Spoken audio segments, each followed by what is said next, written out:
Welcome to another episode of Chasing the Wind. I'm Pastor Mark, and I want to talk to you about something this morning that came to me this week, and I have just been chewing on it myself. And I just mentioned it to Andrew, and Andrew thought it was somewhere else, but he is not wise, and he was going somewhere else. And I want to talk to you about who told you. Now, we can think of John the Baptist when he was preaching and all the bigwigs came out, the religious people came out, and he said, "Who told you to flee the coming wrath?" We do a lot of telling, don't we? Do a lot of telling. We do a lot of talking. We do a lot of recommending and stuff like that. And John the Baptist certainly says, "Who told you to flee?" Okay, who let you in on the secret? But then there's another one that I want to talk to you about. And I want you to go to, if you want to follow along, you can just listen for that matter. Genesis chapter 3, it's the fall of man. Adam and Eve are in the Garden of Eden. They eat off the tree. All of a sudden, they see that each other's naked. And they hide. Go back to that hiding thing that I talked about last week. And he comes, and God says to him, he goes, "Where are you?" Not like God doesn't know where they're at. It's not like God's not unaware of what's going on. He knows exactly what's going on. He knows exactly where they're at, and he knows they're hiding.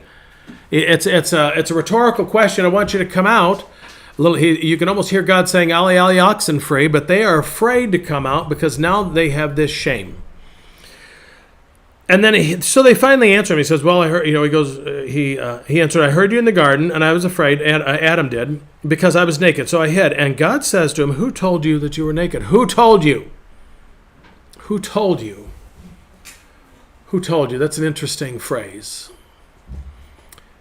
How many self-limiting ideas, thoughts, phrases come into our lives? Sometimes we call them familial curses. Who told you you couldn't do something? I remember hearing, I think it was John Maxwell, this was years ago, talking about how he had gone to a fast food restaurant or something. He just wanted something. And he said to the young gal who was waiting on him at the counter there, it was a McDonald's or some sort of fast food place. He went up and ordered. And he wanted something, and she goes, "Oh, I can't do that. It's not on my computer." They didn't have a button for it. And John Maxwell looked at her. I remember him telling us it was such a great story. And he says, "Well, yes, you can. Yes, you can. You can do it. You can figure out how to do it." And she goes, "I can?"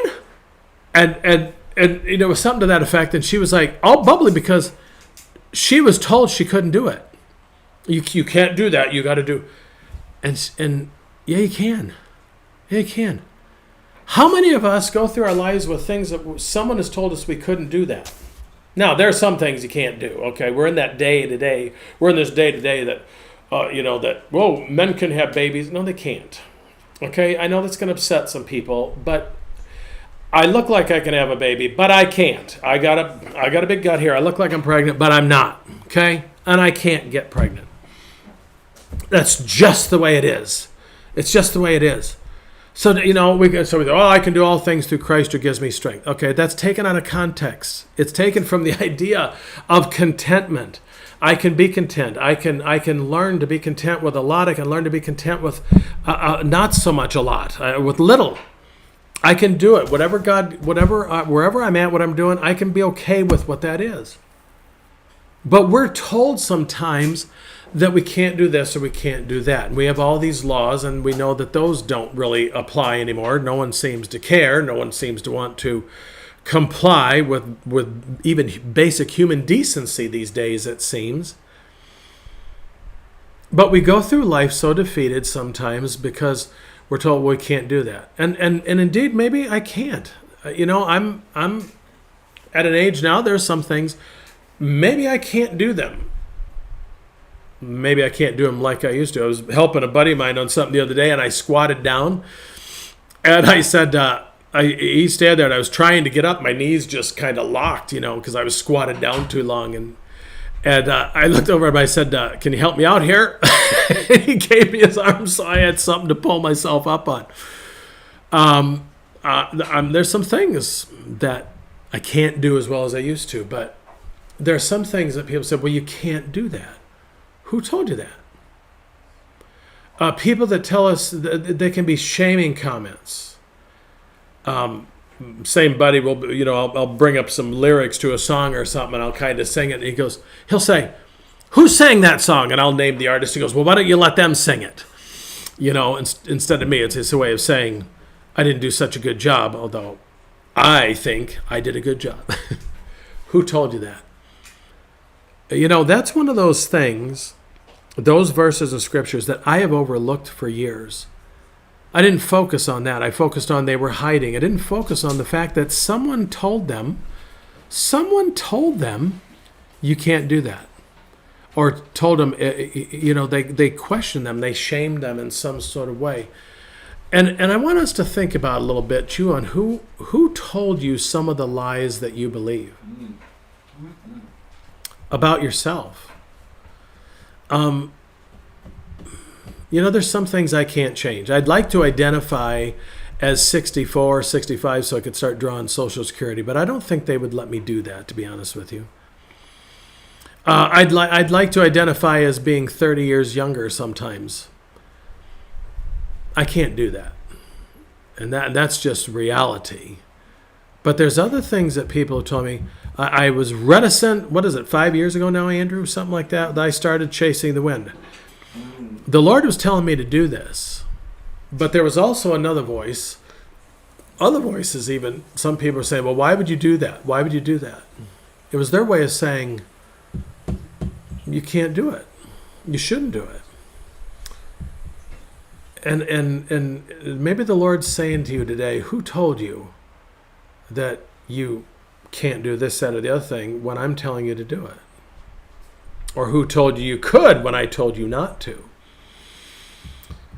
It's a very interesting thing. Maybe we need to have more walks in the garden with the Lord. And when we find ourselves exposed, we've been made known, that we just take it to the Lord and say, God, here's the deal. I don't know what to do with this.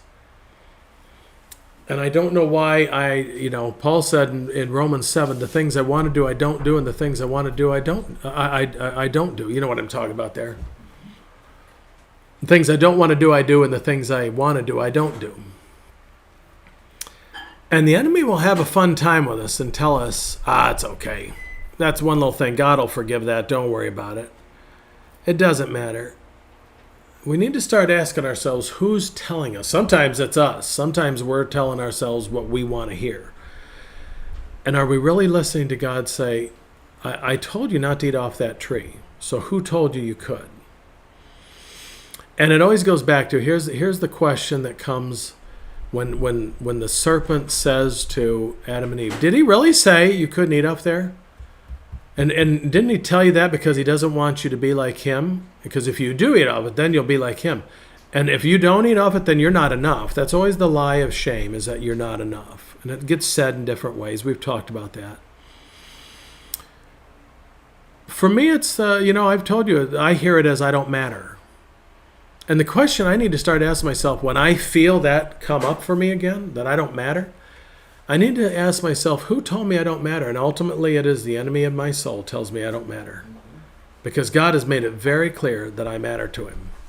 So I'm going to leave it right there, Wind Chasers. You ponder that a little bit and chew on it and see what the Lord says to you. And until next time, Deo Valente. Grace and peace. I'm Pastor Mark.